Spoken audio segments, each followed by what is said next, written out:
Have you ever stopped to watch a bee buzzing around flowers? A honeybee flies from the hive to gather nectar. It travels far and wide, finding many flowers in one patch before zipping away to its next stop. The honeybee will go from flower to flower, visiting between 50 to 100 flowers before going back to the hive. It can carry more than half its body weight in pollen and nectar. There are many symbols we can choose from when we think about Rosh Hashanah, the Jewish New Year. We hear the shofar's loud blasts. We see the fresh white covers of our Torahs. But let us consider for a moment the honey that we dip our apples into to remind us of the sweetness of this time. Every year, we have an expectation of sweetness, but sometimes, no matter how hard we try, through life events, through the course of a difficult year, we may not sense the taste of honey on our lips. We may not spiritually feel that sweetness. I wonder how many of you are feeling the same way. Rosh Hashanah is about sweetness, but right now, it's okay if we can't tap into that sense of sweetness and renewal. That is a message we have heard a lot over the past year and a half. Back in April and May, many of us got vaccinated. We thought that we could see a little light at the end of the tunnel.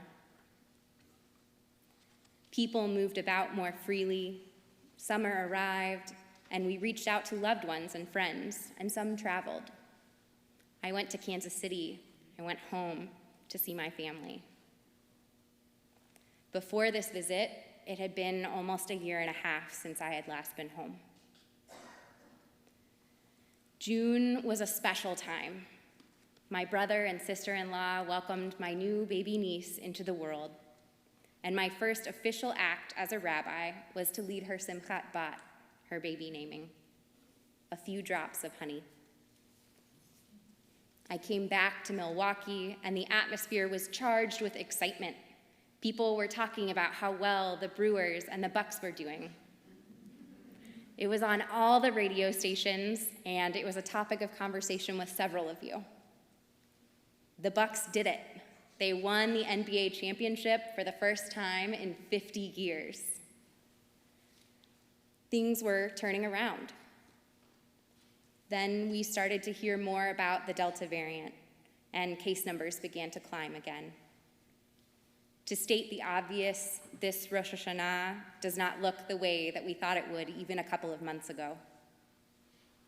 How do we enter a new year renewed when we are continuing to experience the fear, concerns, and uncertainty that we experienced this past year? It may be to a lesser degree, but we still face a lot of uncertainty. And now, there is an added layer. Last year, we were open about how raw and broken we felt. We were right in the thick of it, and we leaned on each other. This year, there's a lot of shame around talking about that negativity. We desperately, desperately want to be positive, to have hope, to look toward a bright future. Jewish tradition offers us rituals that can help us express these conflicting feelings. In the month of Elul, leading up to Rosh Hashanah, we sound the shofar. It serves as our wake-up call, our spiritual alarm clock. Maimonides, a medieval Jewish philosopher, describes the shofar's blast as God's call to the Jewish people. He wrote, "Awake, you sleepers, from your sleep, and slumberers, arise from your slumber. Search your ways and return into Shuvah, repentance, and remember your Creator." In the Talmud, the sounds of Shvarim, the three broken blasts, represent our tearful call to the Eternal to remember the sacrifices we've made. Shvarim, the word, actually means breaks. We will hear the call of Shvarim tomorrow. Its broken, wailing sound. These plaintive cries, going back thousands of years, give voice to the anguish we have felt this past year and a half. That sound is both a shared experience and deeply personal. We all hear it in our ears, and yet it touches each individual's heart. While the whole globe has suffered together, we've been on individual journeys too. As Rabbi Emily Siegel of Aspen Jewish Congregation described, like the honeybees, we have forged our own paths in search of sweetness. Some have discovered new interests, the wonders of Tiger King and Joe Exotic, or getting their hands messy making sourdough bread. Maybe the initial joys of being home with a partner, children, or a roommate wore off, trying to wrangle children to do schoolwork while working online, having pets make cameos, to the delight of coworkers, sometimes the highlight of a meeting, and other times creating massive messes. The constant time together gave new meaning to the phrase, "Absence makes the heart grow fonder." For others, this time of living alone brought great sadness. The isolation that comes without human contact, or the despair at the loss of a loved one or loved ones. But there have been pockets of sweetness too. Like those honeybees winding and weaving through the world on their individual journeys, they instinctively return. Those honeybees come back to the hive, sharing the resources they gathered to create something sweet together. Ever hungering for connection, the Jewish community innovated a Jewish geography game called Who Knows One, hosted by Micah Hart. 2 or 3 people were given a mystery person's name. They had to get that person on the Zoom call through a series of clues and calling other people to help. The tagline is, "It's not who you know, it's who you know knows." The game is so popular that they play twice a week on Facebook, and hundreds of people tune in online. This game is an example of how the Jewish people have come together. When we could not be together in person, we still found a way to build community. We Jews are a group that prizes collective celebration, support, and memory. This is what is so precious to me about living in Jewish community. In the good times and the bad, we show up for one another. It is why pastoral care, building relationships with each of you, is so important to me. It means so much. Sitting with you, talking one-on-one, asking you how you're doing and saying hello before services, or going out for frozen custard to get to know you, these are the moments that I cherish. You share who you are, the things you love, what makes you happy, and you bring them to our community. Each one of you comes in with your own knowledge, life experiences, and talents to contribute. You are a warm and welcoming bunch. From the many members I met during my interview to those I have gotten to know recently at services and in the office, everyone has been so kind. Kindness runs deep within this congregation. The kindness that you have shown me and each other is sweet like honey.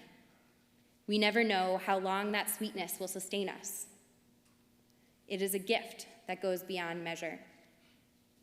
And when we think about the bees, they're storing honey for the future. They continue to work and build their intricate honeycombs with implicit faith that there will be a future. A time will come to enjoy the sweetness. Let us be honest for a moment. COVID provided new obstacles that needed to be overcome.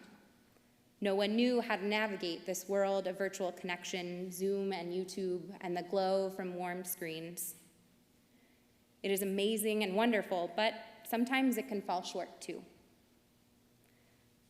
Through fear and caution, we reached out in ways that were different from before, but too often it wasn't enough. Now, we have had time to better understand this virus. We've had time to understand what we can and can't do responsibly, and perhaps now is the time that we renew our efforts to connect in meaningful ways. We have a wonderful caring committee. In past years, they visited with sick congregants and baked delicious mandel bread as a sweet treat. We have our Torah study and Shabbat service regulars and our weekday minyan regulars. This year, I would love for us to create affinity groups. Each of us have activities we enjoy and life experiences that are shared. How wonderful it would be for us to connect with those in our community who also enjoy those things. The synagogue is our communal space. Everything we do here is Jewish, whether physically or online. Jews being together is Jewish community, and it brings immense sweetness. Let us revisit that honey for a second. It begins as nectar in the flowers, and the honeybees use their straw-like tongue to drink that nectar from the flower, and it consists of water and several types of sugar. At that point, the nectar is 70 to 80% water, and the bees store it, and their bodies break it down into simpler sugars. By the time they arrive back to the hive, the bees pass the nectar from one bee to another to lower the amount of water in it. Eventually, that mixture is dry enough to be stored as honey. They continue their work to build. This is a group effort involving all of the hive's participation.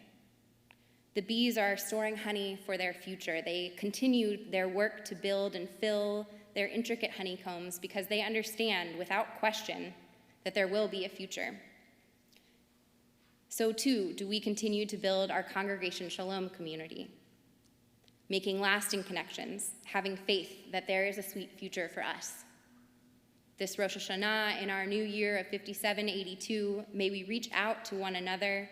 Let us gather the sweetness of spending time together and bring it back to our center, to Congregation Shalom. We say a blessing at the beginning of Rosh Hashanah when we dip the apples in honey to eat. Yehi ratzon milfanecha, may it be your will, Adonai our God, titchadesh aleinu shana tova umituka, that we will be renewed for a year of sweetness. May it be your will. Amen. Shana tova.